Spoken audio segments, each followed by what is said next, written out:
Your entire next life, your body, your family, your suffering or joy is decided in a single moment. The last thought before you die. That moment doesn't create your destiny. It reveals the destiny you've been building every day, and most people have no control over it. In chapter 8, verse 6 of the Bhagavad Gita, Krishna reveals the terrifying truth. Whatever state of being one remembers when quitting the body, that state they will attain without fail. Read that again. Whatever you think about in your final breath, that becomes your reality. If your last thought is fear, you're born into fear. If it's greed, you're born trapped in craving. If it's a person, you're drawn back to them. In a new body, new lifetime, same attachment. Your death isn't random.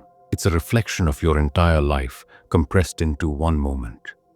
Every emotion you've repeated, every thought you've fed, they all merge into that final breath. And that moment isn't something you can prepare for in your last hour. It's decided now, in how you live today. Because your final thought won't be a choice, it will be a habit. Whatever dominates your mind daily will dominate your mind when you're dying. Think about what you think about most. Is it worry? Anger? That person who hurt you? Money you don't have? Validation you're chasing? That's what you're programming your death with. In chapter 8, verse 7, Krishna warns, "Therefore, Arjuna, you should always think of me and at the same time carry out your prescribed duty with your mind and intelligence fixed on me. You will surely attain me." Notice the phrase, always think, not sometimes, not when it's convenient, always. Because death doesn't send a warning. It doesn't wait for you to be ready. When your last moment comes, your mind will go to what it's been trained to go to. If you spent your life thinking about work, you'll die thinking about the unfinished presentation. If you spent it obsessing over someone, they'll be your last memory. If you lived in resentment, that bitterness will pull you back into another life just to resolve it. Your final thought isn't decided by fate.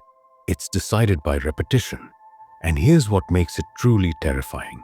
Most people don't even realize what they're programming themselves for. They live entire lifetimes chasing things that won't matter in their final second. And then that final second decides everything. So how do you control your last thought? By controlling your first thought and your 100th and every thought in between.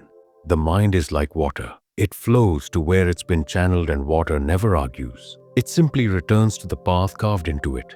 If you've spent years channeling it toward fear, anger, desire, that's where it will flow when your body gives out. But if you've trained it to return to peace, to the divine, to Krishna, that's where it will go. Not because you force it in the final moment, but because that's where it's learned to rest. Your last thought is being written right now. Every moment you're alive, you're rehearsing your death. So choose carefully what you think about, because that's not just shaping your day, it's shaping your next life. What you truly loved in life becomes the last thing you hold on to in death. If this message shook you, share it. And if you want more wisdom that actually transforms you, make sure to like, share, and subscribe.